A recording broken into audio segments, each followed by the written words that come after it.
Setelah semua proses rekrutmen dilakukan, tahap selanjutnya adalah seleksi. Seleksi merupakan proses sistematis untuk menerima karyawan yang tepat sesuai kebutuhan perusahaan.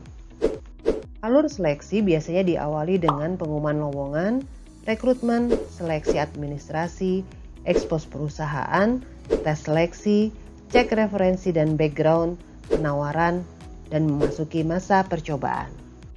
Diawali dengan pengumuman lowongan atau job posting, pembuatan dan penyebaran informasi mengenai lowongan pekerjaan sehingga memungkinkan para pelamar untuk mengikuti rekrutmen.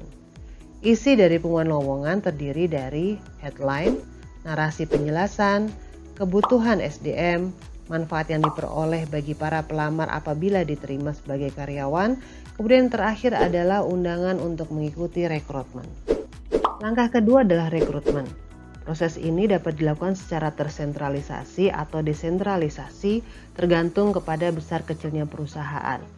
Bagi perusahaan tertentu bisa saja semua rekrutmen dilakukan di perusahaan induk, atau bisa juga desentralisasi untuk level karyawan tertentu. Yang penting proses rekrutmen ini berjalan secara efisien dan efektif.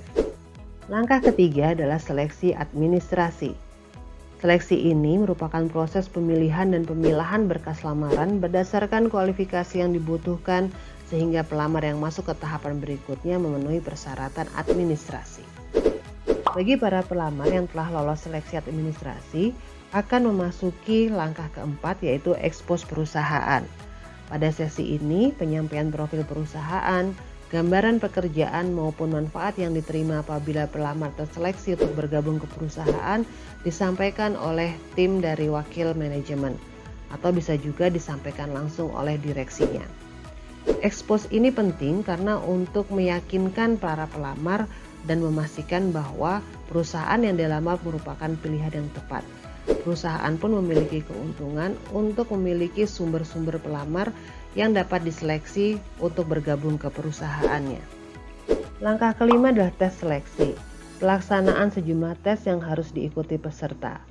Tes ini secara umum terdiri dari tes psikologi, tes bidang tugas, dan tes kesehatan. Metodenya dapat menggunakan tes tulis, wawancara, leaderless group discussion, demonstrasi keterampilan, serta observasi. Dan saat ini pengerjaan tes tidak hanya terbatas pada offline tapi juga online. Hal penting yang perlu diperhatikan pada saat melakukan tes seleksi adalah alat tes yang digunakan dalam seleksi harus reliabel dan valid. Reliabel maksudnya adalah alat tes memiliki konsistensi untuk mengukur karakteristik yang dibutuhkan. Sementara valid adalah alat tes mampu mengukur dengan baik apa yang seharusnya diukur. Langkah selanjutnya adalah melakukan cek referensi dan background. Manfaat yang diperoleh apabila perusahaan melakukan kedua hal ini adalah pada saat perusahaan melakukan cek referensi yang diperoleh adalah verifikasi informasi yang diberikan pelamar, memastikan kesesuaian dengan posisi yang ditawarkan, kemudian juga perusahaan akan menemukan pandangan dari pihak ketiga. Sementara pada saat perusahaan melakukan cek background, gunakan standar yang sama, kenali isu yang ada di publik, dan keputusan dibuat secara situasional. Dengan maraknya penggunaan sosial media, tentunya hal ini menjadi lebih mudah untuk dilakukan, dan juga semakin banyak isu-isu yang muncul di publik. Langkah selanjutnya adalah penawaran, atau yang biasa disebut juga dengan offering. Tahap ini merupakan tahap penawaran antar kedua belah pihak terkait hak dan kewajiban. Proses tawar-menawar ini menjadi lebih intens pada saat perusahaan sedang merekrut para profesional. Karena pengalamannya, biasanya profesional akan melakukan tawar-menawar sesuai dengan yang diinginkan dan juga perusahaan mampu memenuhi tersebut. Berbeda dengan rekrutmen fresh graduate, biasanya mereka akan lebih mengikuti apa yang sudah ditentukan oleh perusahaan. Rangkaian terakhir dari proses seleksi adalah tahap masa percobaan. Para calon karyawan yang telah lolos seleksi dan juga sudah sepakat dengan penawaran sebelumnya, maka dapat memulai masa probationnya.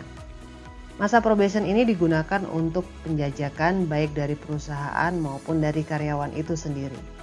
Dan biasanya berlangsung paling lama selama 3 bulan sesuai dengan Undang-Undang Ketenagakerjaan di Indonesia. Ketika periode probation berakhir, perusahaan harus segera menentukan nasib karyawan. apakah akan diterima sebagai karyawan tetap atau memang akan dilepaskan untuk mencari pekerjaan baru.